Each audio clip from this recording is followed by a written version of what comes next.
Sorry, our computer started to freak out in the middle of that. Hello, greetings. Welcome to Family Showdown. And today, this lovely, lovely, hot, humid day, we are working on revamping our top 10 gateway games, which apparently we did 2 years ago. 1 second. All right. Yes, we did it March 21st, 2016. And hold the phone. Keep chatting. Oh, okay. Yes. So we did that 2 years ago, and we thought now is a good time to revisit the list and see what's still there, see what's changed, and talk about what makes a good gateway game for you, us, whoever. So, yes, and good evening to those of you that are in the chat. And, yeah, so it's going to be interesting. I think I did not look at my previous list at all. In fact, I'm hoping, I don't know if you had time to, did you look at our old list? I have the old list. See, look at him. I will compare and contrast. I did not look at the old list either before I made mine. So, I do know. Good. Now I know what my list was. Okay. It's kind of interesting. I'm intrigued because I don't remember at all.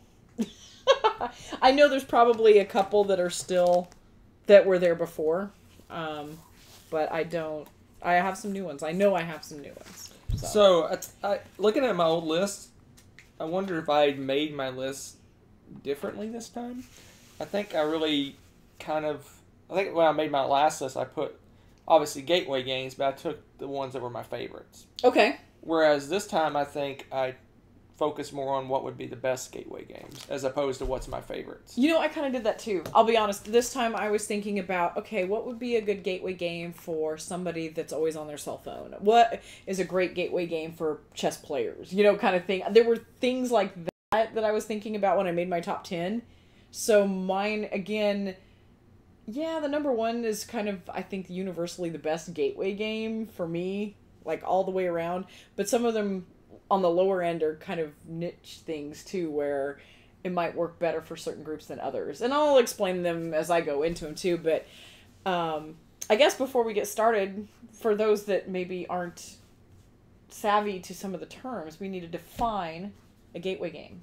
So, a gateway game.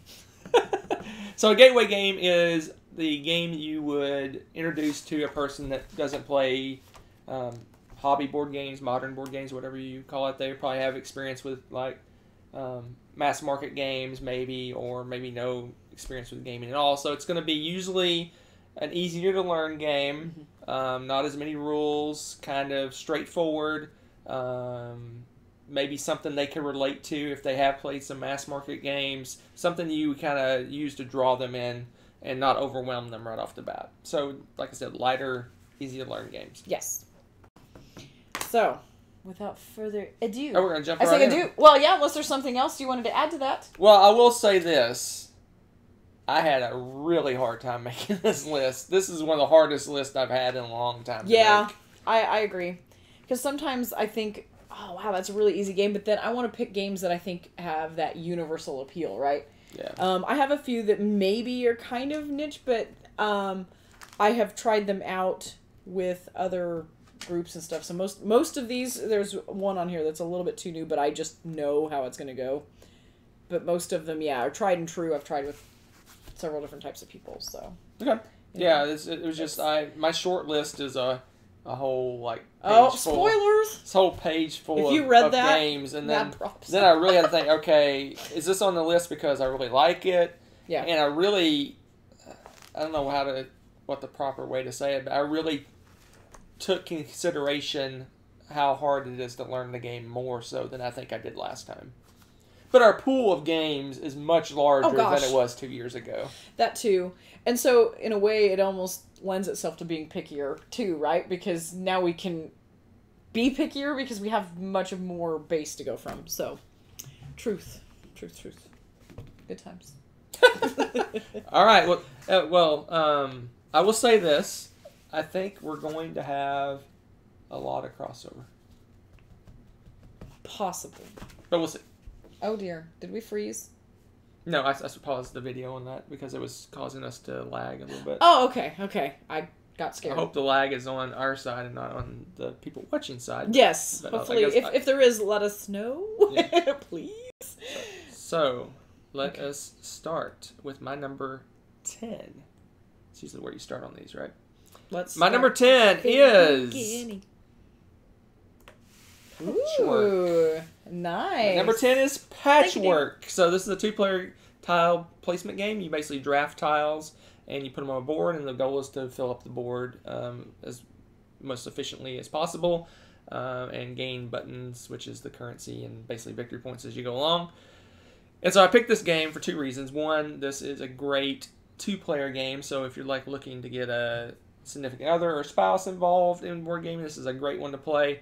And most people, I would say, are familiar with Tetris, the video game Tetris, where you're trying to mix and match pieces and get them to fit together.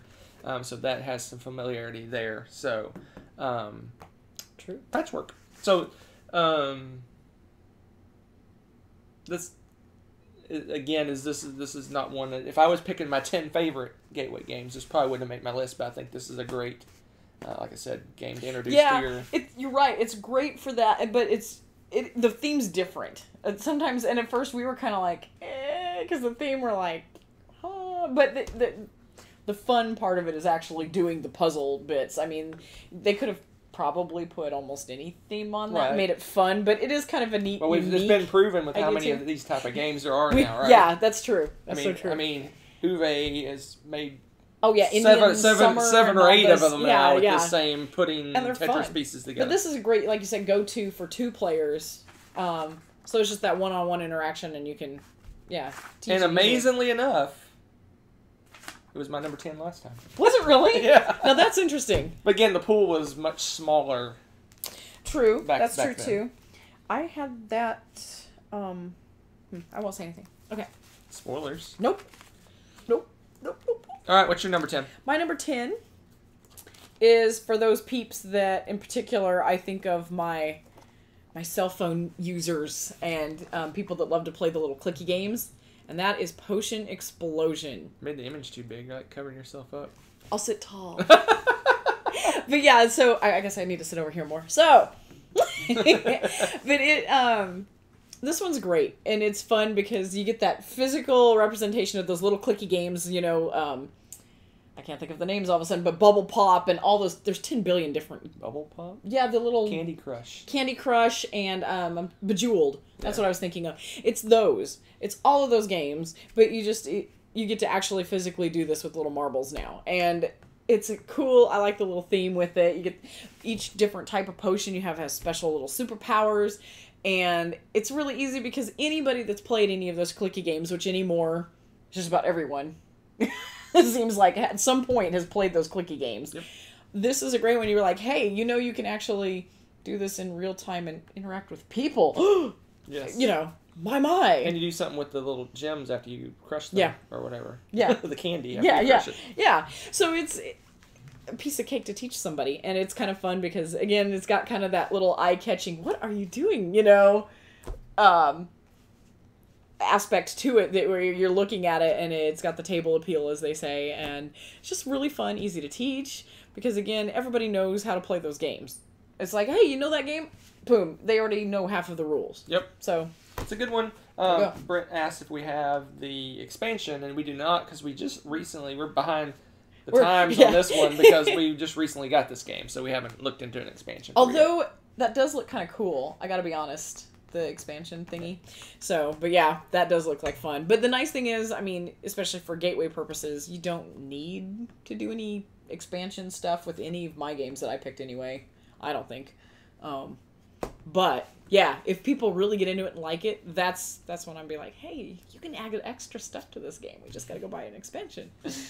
All right. So, my number 9 is, I never know until I click on it. Ooh, it's exciting for my everybody. My number 9 is... Ooh! Down I almost Force. Down Force.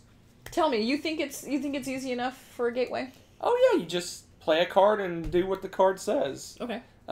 It's a racing game. People are familiar with races, and you actually have the little cars going around the track. Yeah. And you play a card. All you do in this game is you can play with an introductory person. You can take the superpower of the you each can get a superpower for your car. You can take that completely out. In fact, you can That's take true. you can That's take true. there's betting that you do in the game. You can take that completely out. That's true. And all you do is have a hand of cards. You play a card, Race. and the cars it tells you how many each cars moves. Yeah. That's the whole game. And once they play that for a while, if they like it, they move up. You can add the betting. You say, oh, well, you get to bet on who you think's going to win. And then if they like that, you can take it up to, oh, and by the way, you have a cool thing that only you can do. So it's just it's a scalable game from super simple to you can make it a little tricked up game. So it's just a great game, I think. Yeah, and you're right about that. I didn't even think about scaling it up and down. That's really awesome, like bang for your buck kind of gateway game, because you can kick it up that and play with everything, and then it's a completely different game, right? Because you got all this betting and stuff you're thinking about on the side. That's awesome. So good one to think about. Yeah, I like gateway games that you can take it to. You basically can take it down to an easier level, and then once you think they're familiar with it, you can bump it up. I like my gateway games to be that way, because then you can kind of build on what you've learned and go from there. And then once you do that, like, okay, hey, there's this other game you could try out. So true. Very cool. All right, so what's your number 9? My number 9. I haven't tested it out with like my students yet, but I think I'm going to, because I know it's going to be a success. And that is banned words. When you've got people that like to do the team kind of games or word games and stuff like this is awesome. This may be more for an outgoing group, not necessarily your little wallflowers, but it is so much fun to try to guess, okay, how are they going to describe this? And you're writing down what you think, and that's how the other team gets the points when you're trying to go and get your partner to guess the words and stuff. And I love that about this game. This was my taboo killer, and I cannot wait to unleash this on a bunch of kids, because I think that it's one of those that you can make really fun and competitive. It's a lot of fun to try to guess how other people describe these things, and then in turn, it's really fun to get creative. And it's amazing how many synonyms you find for things, or weird. It's like, okay, I can think of this weird obscure reference. You're going to get this, that they're not going to think about. And I love the workaround, and you have to do this, on the spot, on the fly. Love it. I love this game. And so if you've got people that like those kind of word games and stuff, I think this one would be a really engaging, fun party game kind of thing to do. So here's where we have a difference in opinion. So we have to have a discussion. So allow us to discuss. It sounds like an intervention more than a discussion. So in my opinion, this is mass markety. This is something they would already be familiar with if they played Taboo or any of those type of word games. Maybe. So I don't know. I strayed away from the ones that are kind of feel mass markety to me. Like I could put Pit, for example, on my list, but that's been around for 100 years and everyone knows about it, and it's not really taking them towards hobby games. But this is not the same. I know it's tricked up. I agree. At the same time, too, what's defined as mass market anymore may be changing to the point that I don't know how much we can use that, right? Yeah. Because, I mean, look at the... Well, I mean, you could build on this and make some of the more complex word-type games off of this. Because I can guarantee, most... Let's see, like, instead of this, I would say something like hardback or paperback or something like that that's got a little more, like, deck building or more modern, more mechanisms. At the same time, there's a lot of stuff to have to explain and set up. True. I'm going for the path of least resistance, and like this, I can pretty much throw down and be like, here's how we do this, go. And with this also, I've been surprised, especially with like my kids, how few of them have played any board games. Well, that's true. Some of them not even that's Monopoly true. You or can Catan. look at it that way too. A person that hasn't played the board game they've only played or heard about those things and haven't actually played them. It's kind of funny because especially in this era with cell phones, I have been shocked how few things some kids have done. I didn't think of that. That's very true. So it's really good for throwing down, especially if you've got, again, you got a group that's got a pretty good... so you're talking full-blown gateway, like not played board games gateway. Yeah, I can see that. I can see that. All right. So I stand corrected. That's right. Retract. That's right. Retract. I was like, add a T, add the T. Retract. Oh man. I retract my statement. I'm assuming they played at least some mass market games. Oh, see, guess. I did not always do that. All right. So My number 8 There you is. ooh, My number 8 is Ink and Gold. perennial favorite in this house. It's a great game. It's a pressure luck game. It's super fun, super simple to teach. It's basically, do you stay in the dungeon or do you leave the dungeon? I mean, that's pretty much, that's the only decision making you have to make. But in that, there's a lot there's a lot behind those decisions based on what's on the board, what treasure you have in front of you, what you think other people are going to do. So it kind of teaches social deduction and kind of thought processes behind your decision making. What are you smiling about? The dog wants outside. Oh, right in the middle. Head out. I'll be back. I can. You got this? I can entertain them for 10 seconds. saw her talking. I hope I can entertain them for 10 seconds. But this game always goes over well. It plays a large number of people. It's fun. It's kind of a little bit of chicken between who's going to leave and who's going to go. But it's really super easy to teach. This game is, if you buy it now, I think it's called Diamant, maybe. And I think it's still available, but I don't think Ink and Gold is available anymore. But Which makes me sad because I don't know. Everyone likes, it's the same game, I know, Diamant's but I like, it's got better components too. So which they say better, but we've all but worn these out. I don't know. I enjoy the theme with this. It's the Indiana Jones. That's how I always promote this one. Like, we're going to play Indiana Jones. I guess so. So, anyways, I don't know. Internet demands a rematch on Ink and Gold. Nah, Oh. I'm gonna keep my. He wants to keep his pristine record with you guys on that one because that'll never happen again. There you go. Ink and Gold. We'll talk about it more in a minute. So Don't be too sure you know me, sir. I know you. You don't know me. That's gonna be lofty on your list. It might. I'm guessing. All right. What's your number 8? My number 8 is Sushi Go Party. Because if you want to teach people drafting, and you have people that have played card games before, or even if they haven't, this game has adorable art. Everybody loves to get behind that artwork. And the drafting is really fun and simple. And it's got the little cheat sheet, how, okay, it tells you, collect 3 of these. So you cannot possibly forget what you're doing. I love this. And with Sushi Go Party, I mean, you could just play Sushi Go with it if you wanted. But the nice thing is, too, you can mix it up and in fact, that's one of the favorite things that like Nessa in particular likes to do. She likes to set up the game and choose which sets you're going to go for and collect. And so after a while, when people learn the game, they can kind of mix and match on their own and enjoy that part of it. So replayability with this is really high. And then you're learning this mechanism that may not have played with before. So Drafting. Yeah. Yeah. Yep. So yeah, it was my short list. It's one of the last few that I cut. Mm-hmm.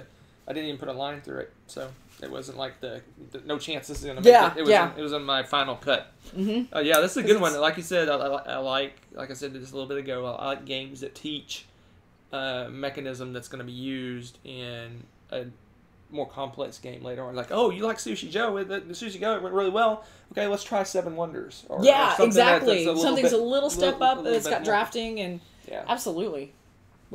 Yep. I like that. It's good one. Awesome. Good one. Almost made my list. It's probably my number 12 or 13. Yeah, I can believe it. All right, my number 7. Let's see what my number 7 is. Oh, I haven't been doing our own list. Oh my goodness. So what have you done so far? I did Potion Explosion, which not I know can't be on there. Banned Words is not going to be on there. Sushi Go Party's probably not on there Not either. on there. Yeah, see? And I've done new stuff. I've done Patchwork, which is my number 10. Ink and Gold was my number 6. I recommend, too, if you are curious just to get a whole nother set of ideas, going and looking at the old one, too, not just this year's, the list we're doing now. If you want even more games, go back. Because obviously, I'm not overlapping very much, so we get some more games. And looking at the games, almost all of these are still available from the previous list. That's awesome. All right. That's awesome. And Downforce wasn't on my list because that's a fairly new game. Yeah, it's new, too. All right. Onward to my number... 7? Math.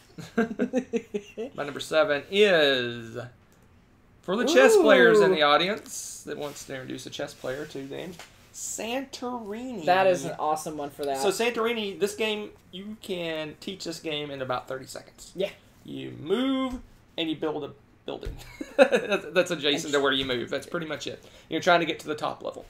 So this is another game that you can teach them the base game, and then if they like it and they enjoy it, then you can start tricking it up with superpowers. And there's the Golden Fleece expansion, and you can ramp it up. But It's a super simple game, but it's one of those abstract games that people that play chess and things would be familiar with. This was one I picked out of a long list of good abstracts that have come out recently, like Onitama and things like that. I picked this one because it's beautiful board, big clunky pieces that are cool to look at, just beautiful to look at, and that'll draw people into the game and go, oh wow, that looks really cool. So set up, it looks amazing. So I think this is a good one. But again, there could have been several other abstract games that could have taken the place of this game. Oh gosh, there's so many. Yeah, and that's another thing to think about too. Is sometimes I almost feel like we need to do a recommended tree, one of those trees. If you like this game, go this way. Yeah. Try this game. Because it does kind of lend itself to so many different really awesome abstracts. The last couple of years have come out with some really beautiful. I mean, Santorini's a prime example of that. Gorgeous, fun game. And again, the replayability is high. You just throw in superpowers. Right. And what's cool is the manual in there even gives you recommendations on what pairings to do for the different god powers, so that you don't accidentally pick some that really aren't compatible. It's pretty cool. I really like how they did that. Yep. And the Golden Fleece tricks it up more. Yeah. To get that little mini expansion. And we have fun with it. I think we've played Golden Fleece once. One time. Yeah, I mean, it's not necessary. It's pretty awesome. Oh, I think all it does is you have to be adjacent to be able to use your power. Yeah, I think that's what it was. Yeah, something like that. Just kind of tricks it up a little bit more. Yep, pretty cool. Okay, well there you go. All right. Numbers, and that obviously wasn't on my list because that's a new game, so wasn't on my list last time. This one I kind of thinking along the line of visual appeal. That's one of the key components for this one that I picked for my number 7, and that is New York Slice. This one became a huge family hit, like, pretty quickly on. It's the I pick, you choose mechanism. But it's... Split.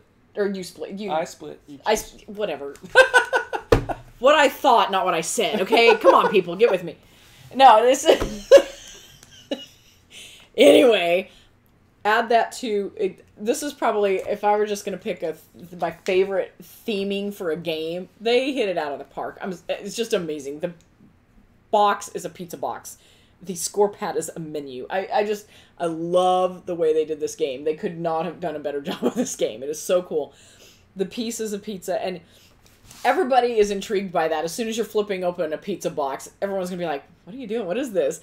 And I love the way that they have the daily specials or all these cool bonuses that you can get. But then somebody's going to put that with this horrible piece of pizza you don't want or something. So these decisions. And it sounds like it's complicated, but all you're telling people is, do you want this good stuff or this good stuff? And which do you want to choose? It's set collection. So you're a couple of real simple mechanisms in there. The really awesome theme that everybody can get behind, because who doesn't like pizza? And if they don't, they're still going to like the game. That's the cool part. So. Yep, that's a good one. Didn't make my list because... Wow. A little too light for you, sir? Brent asked, why is there an abstract on my list? Because I don't like abstracts, and that's pretty much true. But, as I said earlier in the thing, I based my list not on my favorites, but what I think would work best. So, yeah. So that's why it's there. So. But I picked that stuff that had both, that I think fit as best gateways, but I also really like... I kept my opinion out of this. I didn't, because I don't like to teach games, typically. I will say that. But I like teaching these, because gateway games are easier for me to kind of like process and teach. I don't know why I have trouble with the more complicated stuff, but these I really love teaching people, and just bringing that, like introducing people to something new and getting that in is just really fun. And so these are the ones that I like teaching also. Yeah. So. Well, there you go. And this one was stuff. on our list again. New game for us. Since yeah. We got it since the list was last made. All right, my number 6. Yes. My number 6 is the gateway. The gateway. The gateway game. Why is it not number 1? Because there's better ones. But it's the gateway game, and that is Ticket to Ride. Woo. So this game we will see on almost everybody's gateway game list. Maybe not hers, but almost everyone's gateway game list. I don't know if it's on yours or not. Ah, he's so excited. He's throwing things, people. But this is the one that may be the most common gateway the game people played to get into board gaming. Get into this kind of modern board gaming. It's sold. Well, it looks cool on the table, and you've got cool little trains that you're putting out there. It's colorful, and then your turns are so easy to explain. Right. Do I pick a card? Do I lay out a track? Yep. And that's it, basically. Yep. I mean, there you go. You know how to do the game. You explain the tickets on top of that, and then you're done. Yeah. You're ready to go. And it's like you said, the tactile thing of putting trains on and the trains lining up. It's just, I've just heard so many people say that this was their introduction to modern board gaming, I guess. Which is really cool. So yeah, it's got a bazillion different maps and different ways to play, and she'll be back. So I knew this had to be on my list, but it's a little lower down. Last time I had it at number 3, but that's only because I think there's more interesting games. I don't know if that's the right word. More interesting games to introduce people, because although it's an easy game to learn and it's interesting, it's not like, it doesn't have that wow factor, I guess, for me. There's a reason why it's a little bit further down the list. That's going to come off. If you're not as excited about a game and you're teaching it to people, they're going to see that. Yeah. So if you're like, here's this game, you're going to be like... I just think there's more engaging, more exciting games to play. Hopefully my entire list are a little more engaging. I don't know, maybe not. Oh my! But we do have a question about good stuff. have we played the New York version? Yes. We did play... Caitlin and I played a demo of it and liked it a lot. I was surprised that they were able to make that work. It really was a mini version of it. I think for people that love Ticket to Ride, it's a good purchase. If you're not not wanting another iteration of it, then it's probably a pass, unless you just really want a shorter version of the game. Because it really is, it's like condensed version. They did a really good job. Smaller map. Smaller routes. It's the game in miniature. Again, they did a fantastic job balancing that. Yep. It was cool. It was playing that game, but you're done in 15 minutes. That's cool. So if that's something that appeals to you, go get that. Seriously, because it really is pretty neat. But this is a great one. I mean, like I said, the only reason it's not higher on my list is that... you kind of played it out for you, right? We played it a ton, and I just think there's stuff that's more interesting to me anyway, or looks better on the table, or there's different reasons why I put things higher. But this is the gateway game, in my opinion. So that's cool. Very cool. The gateway game. All right. My number 6, again, in particular, I'm targeting those people that may have played cards back in the day, or have played generic card games, but have never branched out into anything else. And that is for archaeology. If you know people like cards in general, I think this is a fun game. It's really simple. Again, it's another one of those. It's set collection, or you can pick a card from this pool. You're trying to collect things, and the only tricky part to it is that there are sandstorms that come in and might wipe out what you've collected if you still have cards in your hand when that happens. And again, explaining that really doesn't take that long. That's probably the trickiest part to it, is deciding when you get one shot to kind of protect what you have in your hand. You have your tent. You can hide in your tent and protect your things, but after that, your tent's been torn up. So it's it. And it's really fun. It's kind of got that slight Indiana Jones thing to it, because there is a card where you can steal other people's cards, which is always fun, because you're like trying to collect all this stuff, and then, oh, I know you're collecting this too, and I get to steal that from you. It's kind of fun, depending on your timing when you get stuff. And you can trick it up too more with the maps. The maps, if you collect a set of those maps, you can go and get the super treasures or whatever. And I really some of the fun options you can do with that. I really enjoy that game. It seems to always go over really well, and it's just fun and light, and it's quick. So if for some reason somebody doesn't like that game, it's done really fast. You're not going to spend much time on it. Usually it's, let's play that again. That's usually the first thing you hear when you're done. Just like, oh, I want to do this again now. So, good one. Yeah, this was actually on the lower part of my list, and I bumped it. Oh! Just because I think there's a lot to teach. You think so? I think that's just... that's my opinion. Mm-hmm. I think there's a lot to teach, because you got to worry about set collection. You have to worry about the pressure luck of holding the cards too long. Yeah. You got to teach about the sandstorm. You have to teach about how you change cards and how you swap out cards. You have to explain what the thief card is and how it works. You have to explain how the maps work and how you explore the crypt place or the tomb or whatever that happens to be out there. I thought it was just a hair. That's just my opinion. I thought it was a hair too much to teach to someone that's brand new. If they're brand new, I for this one I was picking people that have played cards before because again they're used to collecting sets, so that's kind of a no-brainer. They're not going to have to process learning that. Yeah. And most people that have done poker or something, you've got the river. You're pulling. You know what I mean? Right. And now usually a lot of that stuff is something that people already know about. So all you're teaching them on top of that now is the sandstorms and the thief. And then you're. It's an amazing game. It's a great game. But I had to thin my list somehow, and I said okay. I know, you were getting really picky and narrow it down. With a lot of rules, I kind of threw it out the window. But this was like borderline. This was like low on my list, and I'm like okay. I was deciding between 4 or 5 games. I'm like, okay, this one may have too many rules, and I bumped it. Yeah. But it's a great one. It is. Very good, very good. Yeah. Yes, David mentioned diamonds for crawl. I actually was thinking about that one too. It was my number 11, to be honest, because I was thinking very hard about that one. That one's gone over really well. The only reason I didn't pick it is sometimes people, for whatever reason, have trouble just remembering where to put the diamonds, which is kind of funny to me because you have that little cheat sheet. Yeah. But that one's a really awesome one, and it's fun because you have the diamonds in the safe.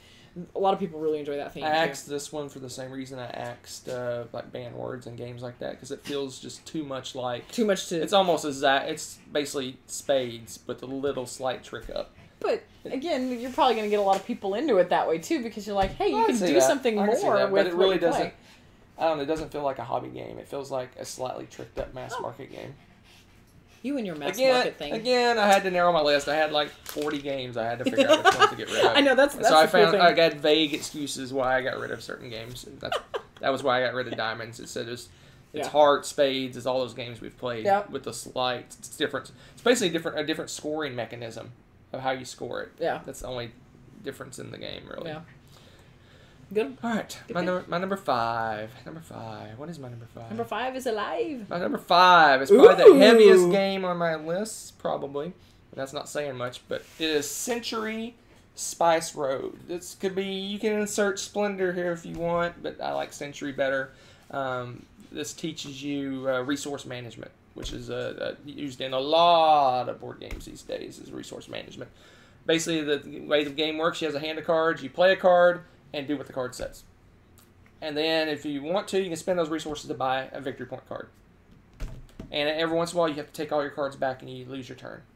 That's the whole game. I just explained Century Spice Road to you pretty much. Now, understanding when to play cards, what cards to buy, and things like that, that's where the learning comes from. But really, it's play a card and do what the card says, or take your cards back, or buy a card. I mean, it's really pretty simple. I wouldn't say it's any heavier than Ticket to Ride. Yeah, but the only reason I didn't put it on mine was I was thinking about some people with resource management. I think for a gateway resource management, it's awesome. But some people wrapping their head around making those plans in advance to make a solid game, their first game is probably going to stink because they're not... Right. You have to learn. It's a learn thing. You get better with more plays. So you want to do... With that one, I would recommend either not playing it with them or only all new people or something, because whoever's played that before is going to nuke new players, usually. Not always. That's when you kind of gotta maybe pull back a little bit. Yeah, but if you don't want to, I'm just saying. Yeah, but those are. I just think this is. It teaches you a lot of things. It teaches you hand management. It teaches you how to do resources. And it's so pretty. It makes you make decisions that in a lot of mass market games you don't make any decisions. True. And this helps you make decisions. Like, ooh, I want to buy that card. I need 3 greens and a red. Yeah, it teaches you good planning. You have to plan. And I have 2 greens and I have a bunch of yellows. Okay, I have a card that gets me a red. I'll play that card to get my red. I mean, it's. I wouldn't. Someone like in your case, someone who's never played board games, this isn't the one I would pull out. But I think anyone that has any experience with even Monopoly or anything like that 'cause would be able Yeah. to play something like this. Yeah. Very, very true. And it's so beautiful. And again, I think this may be the heaviest game on my list. Yeah, I can see that. Yeah, I think it I is. can see that. So there you go. Cool. Had to challenge them a little bit. All right, what's your number 5? All right, my number 5 is my pick for the chess players. There you go. And that is Onitama. And again, I was also thinking about the Duke, and I was thinking about what Hunter picked, because again, those 3 games right there, I just great ones. If people like that abstract and those thought processes and being able to plan turns ahead and this and that, these games are great. Onitama's like pretty, and it tweaks it enough. Instead of having pieces that do certain moves, now you've got just certain moves that you can do, right. and you're limited on them. You've got 3, I mean 2 at a time, and it's rotating, and so your total 5 actually. And you need to remember that what you just did, you're passing, and pretty soon your opponent is going to have that exact same move. Right. So knowing that, you're like, okay, planning for these moves is a very different feel than what you have playing chess. But it's the same sort of mechanism, if that makes sense. So it's great because you're like twisting their brain in a whole new way. And I like the Duke kind of for a similar reason, because when you play that game, you flip it over and there's a different move that piece makes. So again, it's another kind of tweak with that. And Onitama, I picked that one above the Duke because this one is, boom. Yep. You're done with this. The longest game I could possibly fathom has got to be 20 minutes. Yeah. I mean, most of the time it's probably much quicker. That's with a lot of staring at the board and thinking. Yeah, because it just goes quickly. The board's much smaller. You're only limited on a certain number of pieces. So it's just, I really like that. And you could throw down several games in that span of time that it would take to play probably, 1 game of similar type. So. I've been negligent on what games have been crossover, but I don't think there's been any. Century wasn't on. We hadn't played Century. I said Ticket to Ride was my number 3. I think all mine are new since we made that list. What's your other 2? Onitama and Archaeology. I'm Yep. pretty sure we've played all of, Yep, those are all new games. Yeah. So, we have 2 almost complete lists if you look at both videos. Mm-hmm. All right. I think we'll have some crossovers coming up, so I'll keep an eye on it. Pretty sure we will. All right. But again, for Onitama, this one made my list by this much, but I basically had to pick one. I had to pick one, and I picked Santorini over this. Yeah. Just because it looks better, I guess. Maybe? Yeah, it's beautiful. Yeah. Absolutely beautiful. All right. My number 4 is... Oh, hello. Oh, that's your picture, not mine. I know what number 4 is now. Spoilers! All right. My number 4 is King Domino. Cool. All the hotness in this. I think this has the potential of becoming like a perennial gateway type game because it's dominoes. It's dominoes with a little more rules is all it is. You got to match your sides and you keep it within a grid and you want to get a lot of the same thing. I pretty much explained other than how you draft the dominoes, which teaches you drafting. It's super simple game. It's so much fun, and I love the little touches they added to it. If you look closely at the tiles, they have little Easter eggs. Like, there's over one of the planes, like, you see the shadow of a dragon that was flying across the field, and cute little things like fish in the water. And it's a beautiful game, and the touches they added to it are great. And it really is. The kiddos like to play it, too. It's a family game. It's one of those, again, especially if you got those people that play dominoes. Yeah, and just that extra touch to it, and it's cool. And it secretly teaches you a lot of things that are in other board games. It teaches you set collection. It teaches you how to basically drafting turn order. So basically, when you pick one domino, if you pick a really good one, you're going to get last pick on the next round. So it's like, okay, do I balance picking a lesser one this time to get a better one next time? You have to kind of balance that as you go about it. And then there's the spatial thing of you got to stay within confines of a certain area that you have to work with. So it's just a great introductory game. And if they enjoy this, you already have the upgrade game for Queen Domino waiting in the wings that takes King Domino, the basic almost the same game, and it adds a layer of new things to do on top of it. So it's a great one. And it even teaches you a lot of board game scorekeeping too now, because Yeah. you're learning about how bonuses tack on Right. and stack and Multipliers and things multipliers. Yeah, so I mean, yeah, you're right. It's very sneaky and subtle about teaching you all of these things, because then the next step up from that game can be quite a few different games. Pretty Wow, cool. someone said that King Domino is $12.59 on Target. website Wow, right now. that's awesome. Yes, so there you go. Well, as Under of 20 August 2018. Yeah. It was that price. So, hey, that's worth checking out. And you can take the King Domino and Queen Domino and combine them into a mega board. So you can do all kinds of fun stuff with That's both true, games. yeah. So that is my number 5. Obviously, number 4. 4. Obviously not on my list because it's a Again, another new one? new game. So there you go.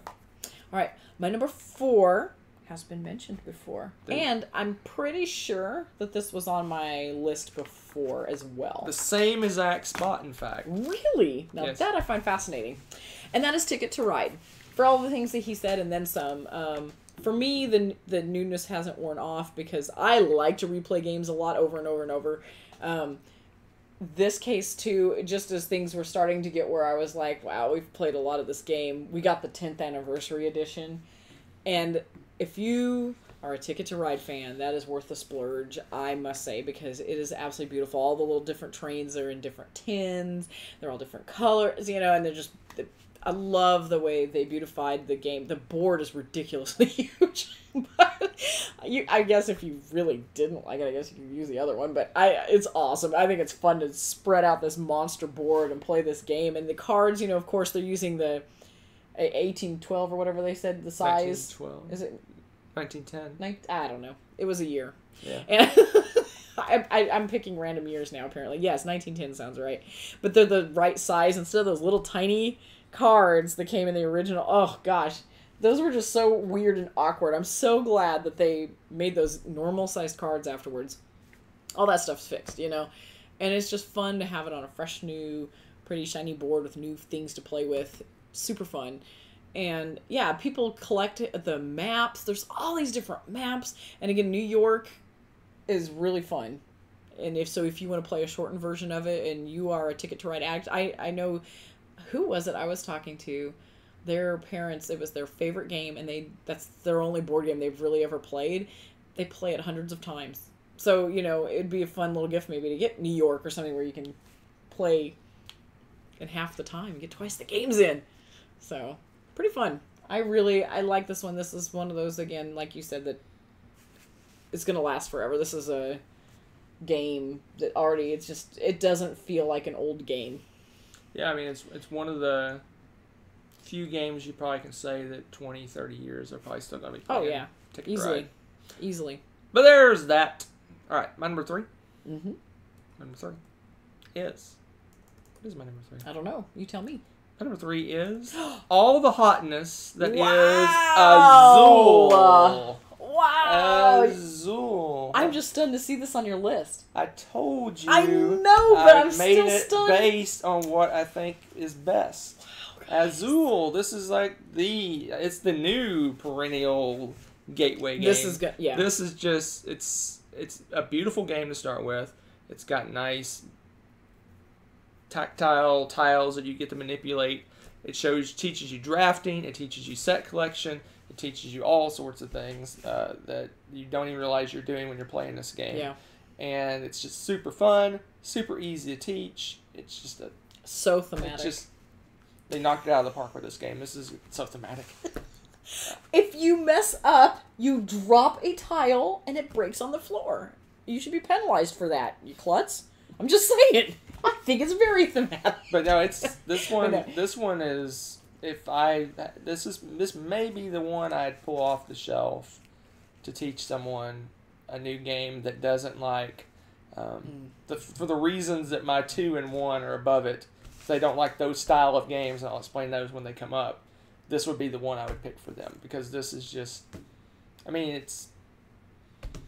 I don't know. It's just a great game. Yeah, it's an abstract that doesn't quite feel abstract in a way, Kinda. and it's more so of a beautiful. puzzle. It's more of a puzzle than Yeah. it is. That's true than a straight up Yeah. abstract. Yeah, it's beautiful. Absolutely beautiful. Wow. I'm I am still stunned to see this on Told your list. you. Yeah, let alone so high. This may be the is first still- list I've done this way, where I didn't just Yes, pick, it I didn't is. pick my favorites. It This is going to is. confuse people who've watched lots of these videos. Are going to be confused by my choices. But this where are evening. the animals? They're going to say. Oh, that's later.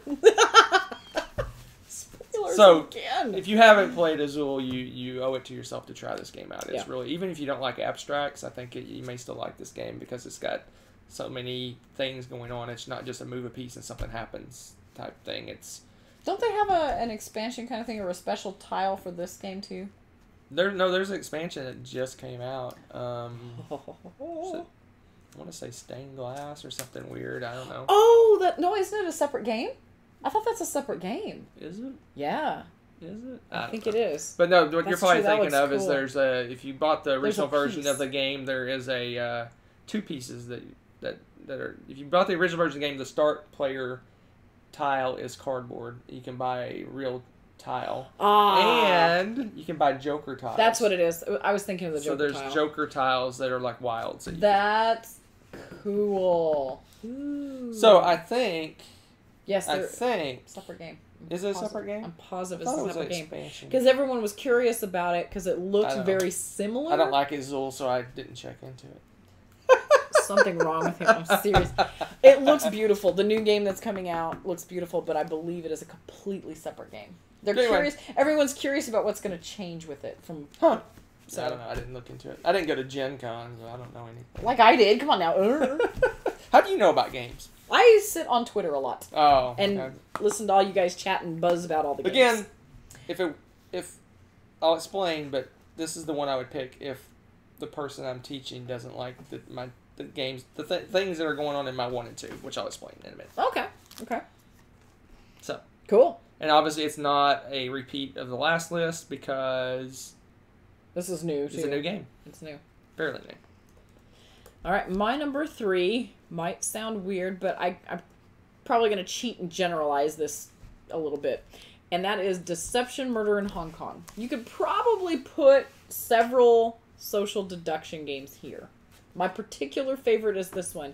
And at first you're going to be like, wow, isn't that too tough to teach? But I honestly, no. I have taught this to students that have never played games like this, and you just lay everything out and kind of walk everyone through. I'm always the forensic scientist or whatever, so that I kind of run the game and help keep everybody in check and on the time and all this stuff. So it's better if you're not playing in it. You're kind of still playing, but you know what I mean, guiding the game. And it goes over really well. We've had some fantastic accusations, betrayals, discussions, you name it. Oh my gosh. And then if you really enjoy that too, that expansion that has all the international clues and pieces. Oh my goodness, that just opened up a whole... I brought that to my students at finals, and they were wigging out over that. Just like loving all the new cards. And that brought a whole other set of discussions. And it's so much fun because the premise with this particular game is you are trying to solve a crime, and one of the people in the group is not an actual detective, but instead you have the murderer. And one of the items in front of them, the murder weapon, and a random item that's left at the scene that they have to choose from their cards are going to be, the culprit. And you have to everyone's trying to figure out who did it and with what. It's kind of like a crazy social deduction version of Clue. But you're discussing it amongst yourselves. And so, of course, you've got the murderer who's trying to throw blame away from them, and people are trying to figure this out, and the forensic scientist periodically gets to give miniature clues, but I can't talk during this. So they're reading the clues that I put. I have to put what fits best and try to guide the conversations toward this person, and you have basically 3 rounds of doing that.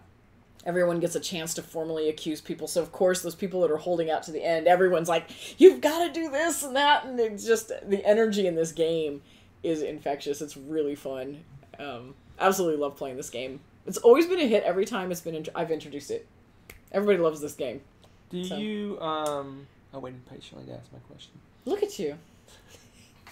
I can be taught. All right, so...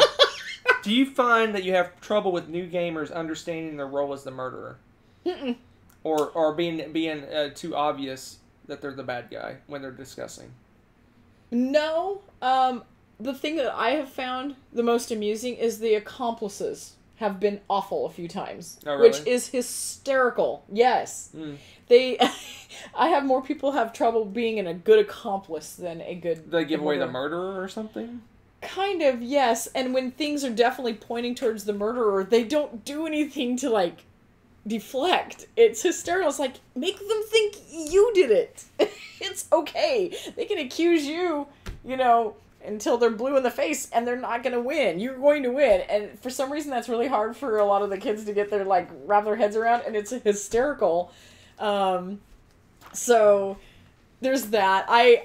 It's Spyfall. I played Spyfall with them, the same group, actually, and that actually, it went over well, but the thing is, with new players, being a spy is so stressful, and I kind of hated to do that to them. They did really well, but with most groups, I could see that flopping. You got to be really careful with who you pick for something like Spyfall. Yeah. On my last list, I'm spoiling, I guess, my 1 and 2. Well, not spoiling, telling you something's not on it, but I had Spyfall as my number 2 last time, and I've rethought that completely. Because Because if you're a brand new person, you get that spy, you're like just deer in headlights, and it's immediately obvious that you're the spy, right? And the other thing I was thinking about with this, too, is deception. If you've got some shyer players, that's okay. Right. Because they have that aura of mystery about them, and if they don't defend themselves... Okay, I mean, it's kind of interesting. There's all these different dynamics, but Spyfall, that can throw the game. No, I enjoy Spyfall more than Deception. But you have for to play with the right... new players, it has a better chance of flopping than Deception. But again, I think also somewhat it depends on, too, how much you like the game when you're teaching it and how confident you are everyone's going to be able to do with it, to a point. But you never know how someone's going to act until they flip it over and they see that spy card. True. And they turn beet red, and they're obvious they're the spy, and anyway. We're about to have some technical difficulties. No! All right, my number 2 is... Don't know what you're talking about. It was my number 1 last time. Do people remember what my number 1 was last time? You're asking me as in people? Am I the people? I don't know. My number 2 is King of Tokyo! And to explain my number 3 and why I said this has obviously direct confrontation. Oh, okay. And certain types of people will not like direct confrontation. Why are you attacking me? Whatever. But for the most part, anyone's going to enjoy this game because you get to play big giant monsters and you get to have all these cool powers and you get to roll big clunky dice. And anyone who's played Yahtzee or anything knows rolling, and you pick ones you want to keep, and then you roll again, and you pick the ones you want to keep, and then roll again. They know that they're familiar with the order of operations of how that works. Then you just have to teach them what the little symbols do, and... Poof, we're done. It's good. No, we froze. Oh, no! Well, if it's anything like last time, the video froze, but the audio didn't. We'll be back. We're about Hopefully we didn't leave. We're back. Did we leave? I don't know. We're back. Both are frozen. What? This is insanity. All right, I won't wave my hands as much. What are you, a T-Rex? What is this?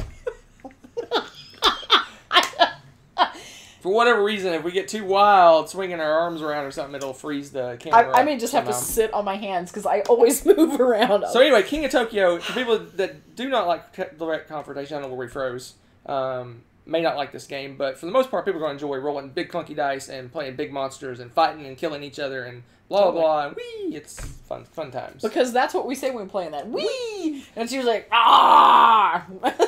But...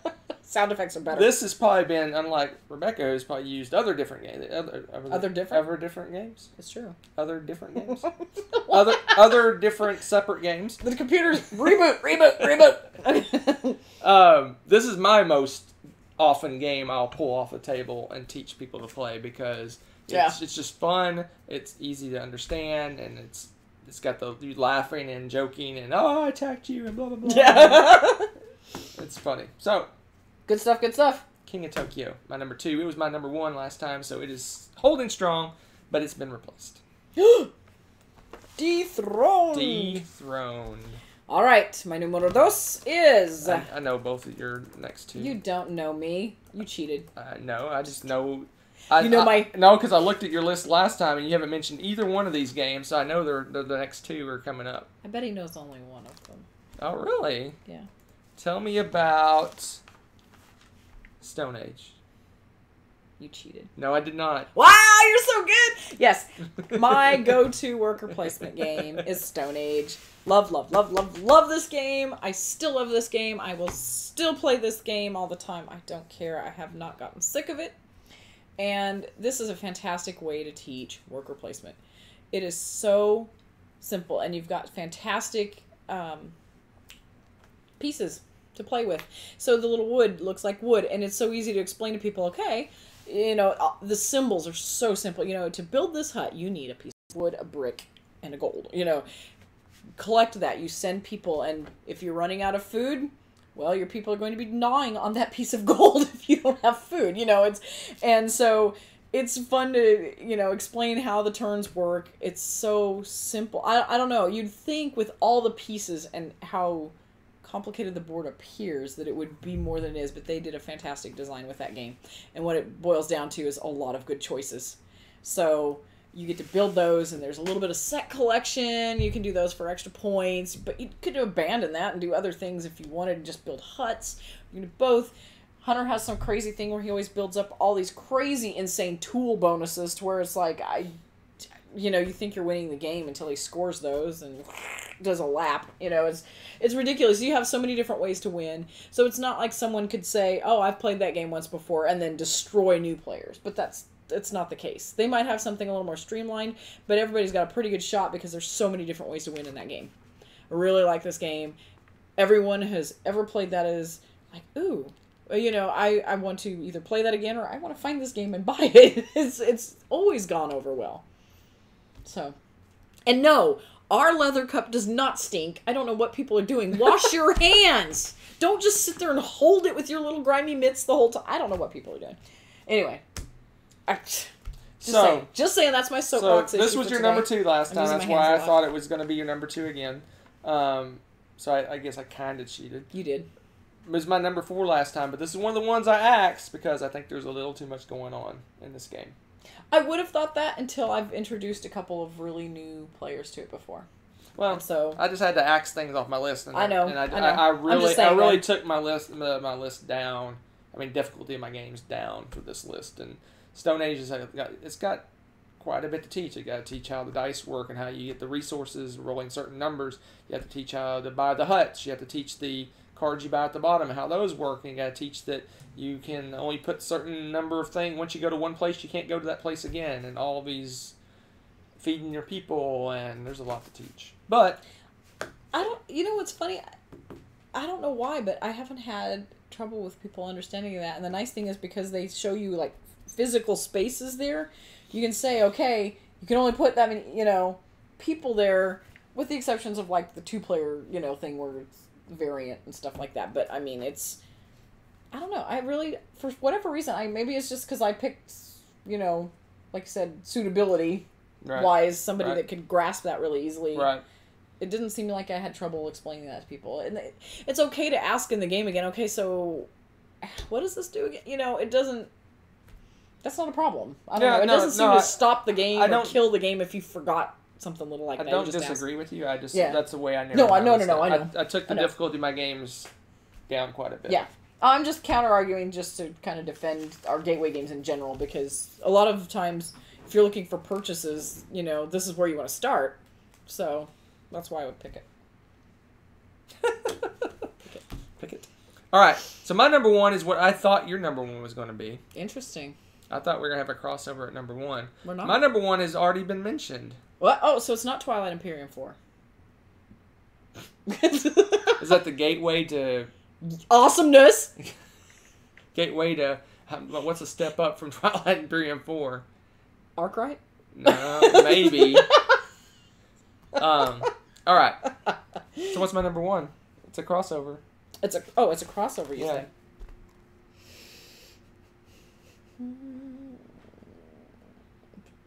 I thought Stone Age.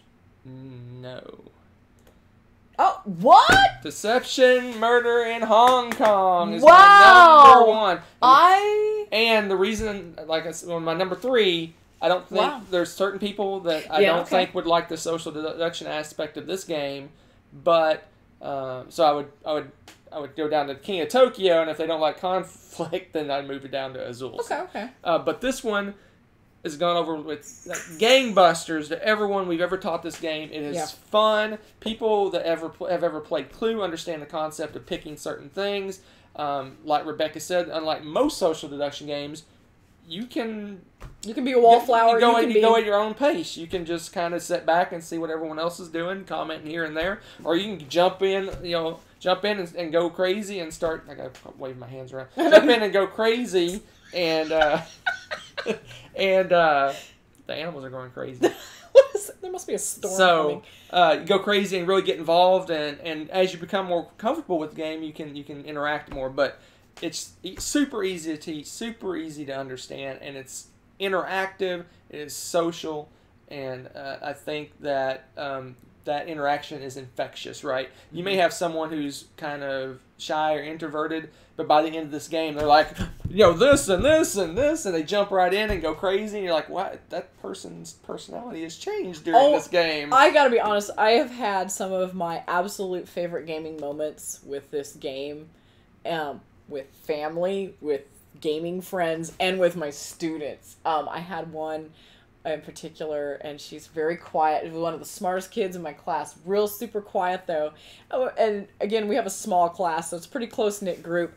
She's quiet the whole time, and then I don't even remember what happened, and she just jumped up and was like, "It was you! I knew it!" And just everyone just exploded, because it's like, she never says a peep, and it was awesome.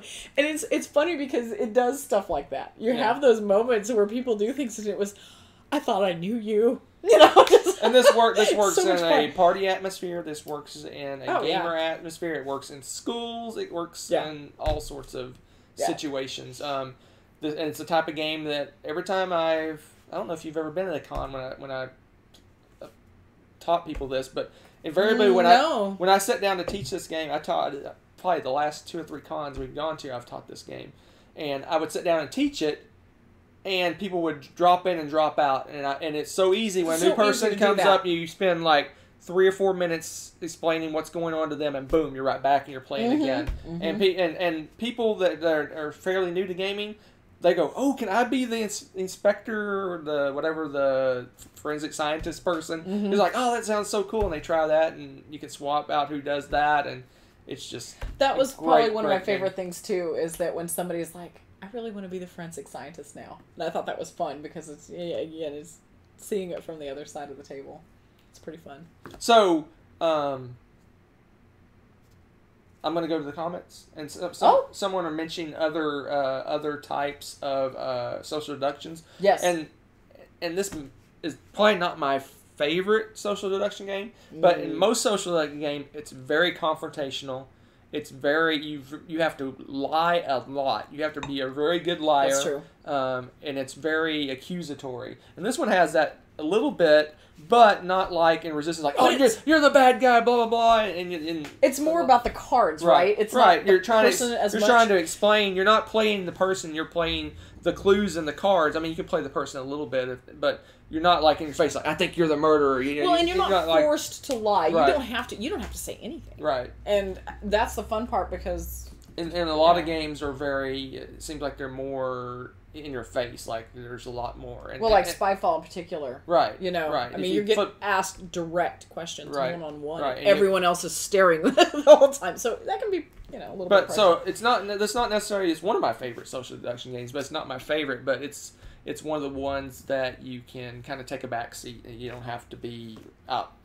There's not that direct confrontation, I guess is the best way to say it. I mean, there is some, when you think someone's the murderer, you can say, "I think you're the murderer," or whatever, but it's not like, you're saying, "Okay, did you go at this certain place at this certain time," or something. You're not really in their face asking them direct questions, which can be hard for some people, especially if they're brand new to gaming. They've never experienced. The last thing you want to do is be like, "You." Right. And there's varying levels of that accusing. I mean, Q is probably an easier introductory social deduction game, but that's very much you're completely trying to read the person and how they're acting. You do want a more outgoing group with that. Right. Yeah, that's true. So there you go for me. Now, Rebecca said she's going to trick up her number one. I know what her number one was last time, but I think she may be completely burned out on that game. But I can't believe it dropped all the way off her list. Maybe it did. So tell me about Ink and Gold. It's not. Ah, darn it! It's not. You said that one dropped. I can't believe it dropped from your one completely off your list. That's crazy. Well, it is a little bit played out. I'm not sick of it per se, but I have found when I'm teaching games, especially since mostly lately I've been in like odd places like schools with desks or somewhere maybe not with a gaming table, Ink and Gold and keeping track of all those little gems has become very difficult. And people flick them and lose them, and so that has turned me off into using that. Now that's only because of the particular set of people that I tend to teach these games to.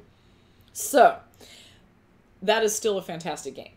If I didn't take that part of it into account in my personal like experiences with that and trying to keep track of the darn gems, different story.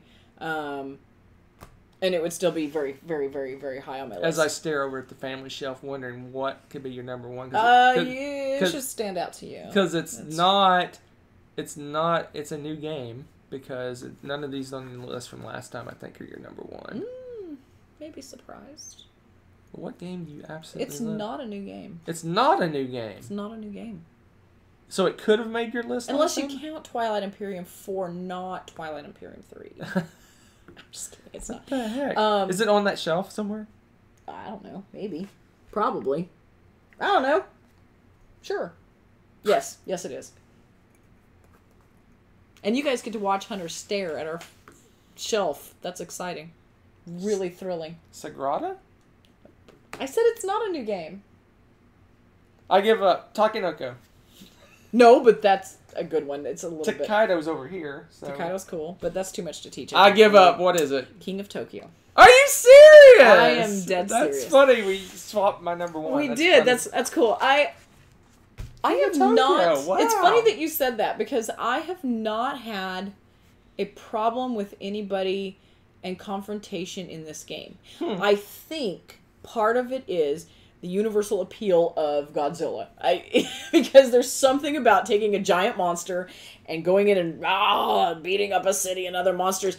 Everyone seems to get around that theme and realize that's what you're supposed to do. And in the spirit of the game, I've never had anybody just be like, oh, I hate this game. It's always been fun. And again, now, that could be just luck of the draw. I just read people and picked the right game, too. Yeah. Because if I saw somebody that was very, very withdrawn or something, I wouldn't probably pick that game. Because it is, I think, part of the fun with this game is, talking smack and, getting excited about the rolls and things like that. So, take that as it is. But for me, this has been overall really huge success. It's fun because they've got all these great characters, and so you can pick one that's fun. If you want to kick it up a notch, now they have those power-ups. So now you can get those extra super special powers. Otherwise, you can just focus on beating each other up. You don't even have to mess with cards if you don't want to. You don't even have to worry about buying the special cards if you don't want to worry about that. You could play without even doing the energy cards, I suppose. But the fact that they're there and you can choose them, everybody always ends up picking something off of that and buying something with the energy. And it's just a really fun game. The only confusion people have had is like, wait, when can I leave? But again, if that's the toughest problem you have with that I've always game, done that by telling them, do you want to go in or do you want to stay? It's just a guidance thing on the turns. Right. And it just... You can be a moderator for that piece of it. And it's one of those, again, this is another one of those games that we've played this for so many years now, and it's not faded from popularity. Yep. It just... I love the power-ups. It's a completely different game every time I play because I end up inevitably picking different characters and then getting different little fun, unique power-ups, and you shuffle those anyway, so... Love it, love it, love it. But yeah, I mean, again, I'm sure... I would have never guessed that in 50 guesses. You know what? I'm trying to think now, too. Because, there's so many... I had trouble narrowing this down because there's so many great games. Thinking of, the chess players, I recently played Hive Pocket. Oh, my goodness. That's so... an insect's version of chess. It's so much... It was really interesting. And I like the pieces and the way they all move, and it's unique. And some of them go on top, and some of them can't do that. And yeah, I gotta try that. I haven't tried it yet. I liked it a lot. And Before we get too far from King of Tokyo, that was your number 8 last time. Okay. So it was on your list. I didn't think any. Yeah, I thought it was on. I thought it was on my list. So before oh, we're talking about other games. Sorry, I jumped ahead. So before we go jump into that part. Yeah. Only 2 games made both our lists both times. Okay, King of Tokyo. And Ticket to Ride. Ticket to Ride. Yeah. So there you go. That kind of tells you too the stay power of those games. Honestly. All right. Do we want to go over last year's list first, or do we want to go off kind of honorable mention type stuff, which you were starting to do? Should we knock out last year's list real quick first? I was going to make people go and do their own watching, but sure. Well, if they made it this far, they're going to get last year's list. But you can go watch the previous video because we talk more about it. That's cool. And you can see us. It's so interesting because we were so early on. I think at the time we were still using my iPhone. Oh, we probably were. For the video. And we had a tablecloth type thing on our table. So it was kind of interesting. And our board game shelf is a lot more sparse behind us. I don't even know if we had the we didn't. We had 2 regular shelves back there. So a little nostalgia if you go back and watch. Here's our list. My list last time. My list. Number 10 was Patchwork. Number 9 was Biblios. Oh, Number 8 was Medieval Academy. Oh, that's a good one. 7 was Camel Up. That's all right. 6 was Ink and Gold. Okay. 5 was Trekking the National Parks. 4 was Stone Age. 3 was Ticket to Ride. 2 was Spyfall. And 1 was King of Tokyo. Okay. Rebecca's list last time. Number 10 was Wits and Wagers. Number 9 was Saboteur. Number 8 was King of Tokyo, which I mentioned. Yep. Number 7 was Cash and Gun 2nd Edition. That's fun. Number 6 is Tales and Games, The Tortoise and the Hare. Fun one. Number 5, which was also my number 5, Trekking the National Parks. Number 4 was Ticket to Ride, which I already mentioned. Number 3 is Dominion. 2 is, which was our gateway game. Well, her gateway game and my getting back into games, I guess. Number 2 is Stone Age, and number 1 was Ink and Gold. There you go. There you go. That's a goodie. So, I also thought about Rhino Hero Super Battle. That's a good one. I didn't even think about that one. It wasn't even on my short list. Because My long short how list. fun is that game? Okay, for those of you that have played it, I mean, it's just amazing how sturdy that actually is, and then how frail it suddenly becomes at just this key. You know when the game turns on you, because unfortunately, like, practically indestructible. You're hanging stuff off of it. You're moving your superheroes around. You're like, yeah, I got this, and then all of a sudden, somebody does something crazy, and the entire game shifts to. One level starts leaning. We froze again. I moved my arms. Oh, I was moving too. Maybe we both can't move. Converter thing. Oh, bummer. Okay. Stream. Oh, you're on. We're on. Yep. Stupid computer. All right. Something stupid. I don't know what. Stupid technology. I don't know where we froze, but you were talking about something. We were rambling. It's all good. Hopefully you got the top 10 lists at least, and go check out our previous video because not only is it's I think a pretty solid list still today. It was interesting to see where we were back then, but we're not improved much more, I guess, with our video freezing all over the place. Apparently. But you want to do honorable mentions first? You started kind of. Sure, I did. Rhino Hero Super Battle, and I was also thinking about For Sale. That was recent for us too, and I like it. It's got a simple like 2-phase thing.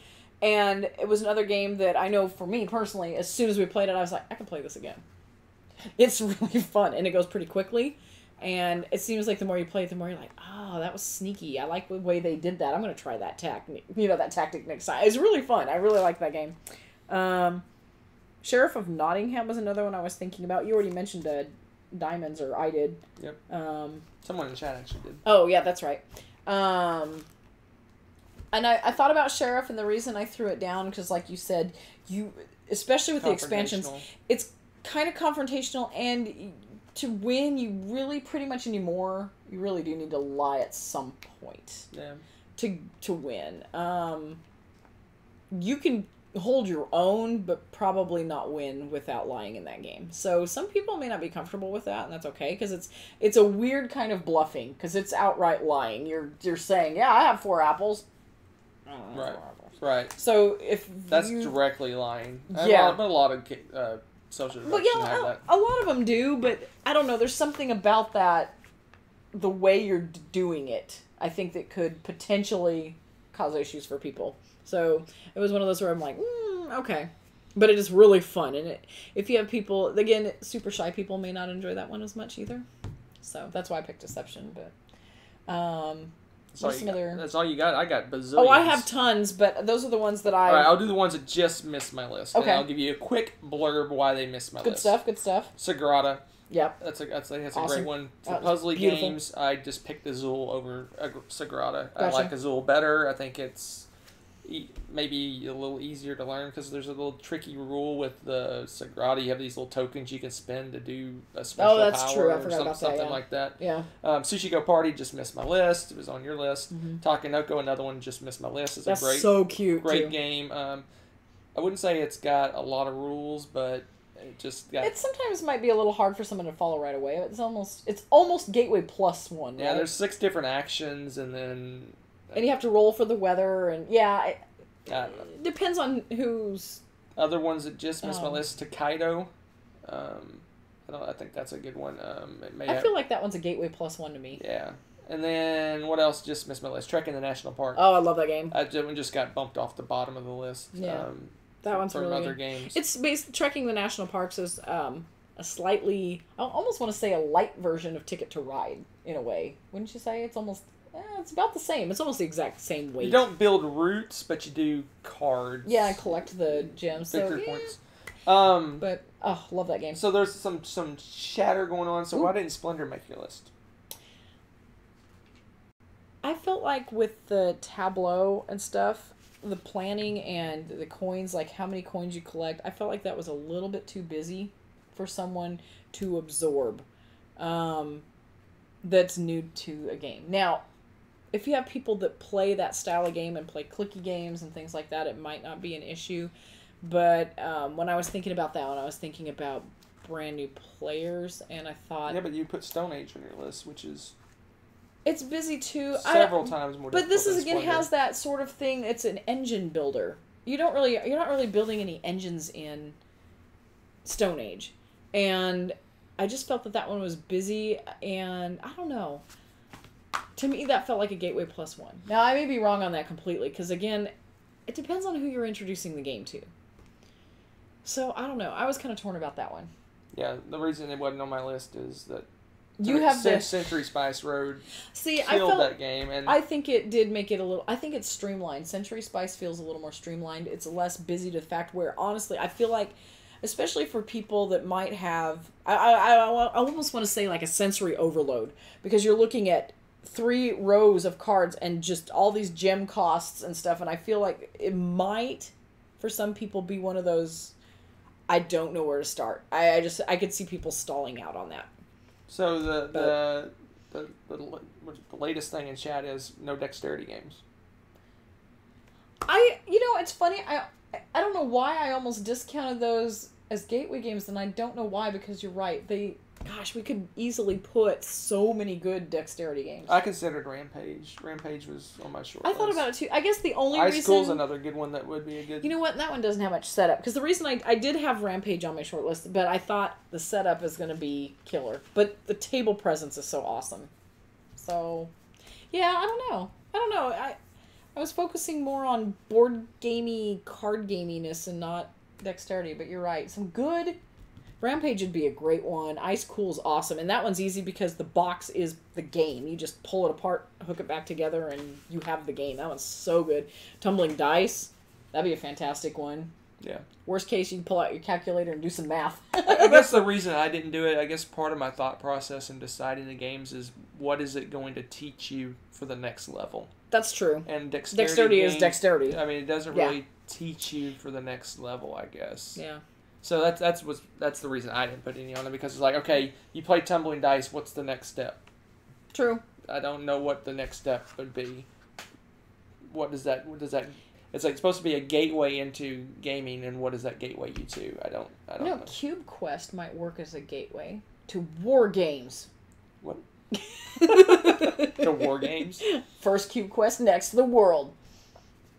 I'm just saying. I didn't think about them much, because we have several, and I love I flick them up, but I wouldn't think of that as an intro. I don't know. funny that I just had a thought process about the dexterity games. Is I don't know if you've seen, there's a meme going around where a guy's pulling a Trojan horse up to someone's door and on the side of the horse it has like a generic game, but then inside the horse is a more complicated game.